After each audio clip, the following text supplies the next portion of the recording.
Welcome to the deep dive.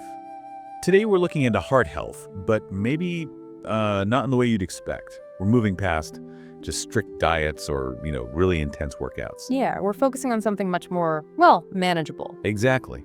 We're exploring these simple, easily implementable habits from Dr. Nicholas Nowobuje. He's known as the Fittest Doc. He suggests, get this, just 5 minutes on a few daily habits can make a huge difference for your heart. And our goal here is really to pull out the core insights for you, like a shortcut. How can these tiny, consistent changes actually lead to big heart health wins in your life without all the overwhelm? Right. So let's kick off with the first one from Dr. Nowobuje. It kind of flips the script on what you do after eating. Instead of resting, he actually says, walk. Yeah, just a light walk. He recommends like 5 to 10 minutes. Especially after carb-heavy meals, he mentioned. What's the thinking there? Well, what's really remarkable is how fast it works. Even that little bit of movement immediately helps blunt the blood sugar spike you get after eating. Okay. And that prevents the sort of low-grade inflammation that can silently damage your arteries over years. So it helps control blood sugar, aids digestion, reduces inflammation, all good things. And there's research on this. Definitely. One study found that walking for just 2 to 5 minutes significantly cuts down those blood glucose swings. It's pretty amazing how such a small action has that immediate impact on how your body handles sugar, which is key for long-term heart health. Wow. Okay. 2 minutes even. That's doable. Okay. All right. Moving on from the post-meal walk. The next one's about light, which sounds a bit different. We all know sunlight gives us vitamin D, but Dr. Nowobuje talks about getting sunlight on your skin within an hour of waking up. What's the heart connection there? It seems less direct. Well, it connects to something fundamental. Your body's internal clock, the circadian rhythm. Right. Okay. Getting that morning sunlight helps set that clock properly for the day. And here's the link. Disrupted circadian rhythms, like from bad sleep habits or weird schedules, are actually linked to a higher risk of heart disease. Studies show this pretty clearly. So messing up your sleep schedule isn't just about feeling groggy. Exactly. It's more serious. Proper circadian function leads to better sleep, less stress, and it helps lower the risk of high blood pressure. All crucial for your heart. Huh. So morning light is like a system reset signal. You could say that, yeah, a foundational cue. Okay, interesting.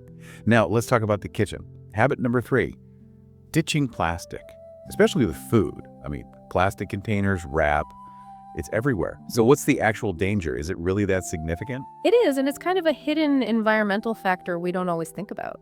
The main worry is chemicals like BPA and phthalates leaching into your food, especially when heated. Right, heating leftovers in plastic, for example. Precisely. And the scary part is how fast these can act. The Endocrine Society found BPA can actually raise blood pressure with hours of exposure. Hours. Seriously. And long-term, these chemicals are linked to increased risk of heart disease, yes, but also hormonal issues, stiffer arteries, more oxidative stress, kind of like internal rusting. Yikes. So the recommendation is? Go for glass or stainless steel, especially for storing food and definitely for heating it up. It avoids that chemical exposure. Okay, good tip. Now, the 4th idea feels more like a mindset shift. Building habits over chasing motivation. Heart disease often develops slowly, right?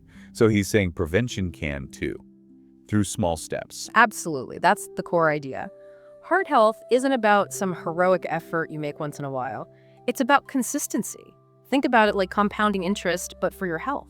These little micro habits, standing when you take a call, prepping some healthy food once a week, always taking the stairs. Yeah, those small things. They seem tiny day to day, but over months and years, they build up this huge protective effect. It's that steady, almost invisible action that pays off. Makes sense. It's less daunting than, say, starting a massive workout plan tomorrow. Much less daunting and probably more sustainable for most people. And quickly, the 5th point, which is maybe more familiar, a clean, moderate diet. Right, the foundation. Avoiding the usual suspects, fast food, tons of sugar, bad fats, focusing on whole, natural foods. Still key, yeah. Absolutely essential. While these other habits are like smart, targeted interventions, your diet is the constant baseline.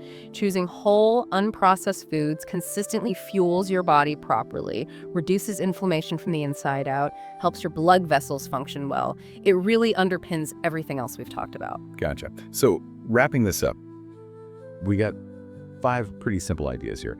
A short walk after meals, getting some morning sun, avoiding plastics with food, building those small micro habits, and of course, eating clean. None of them take much time, really, just a few minutes here and there. That's the beauty of it. And think about this.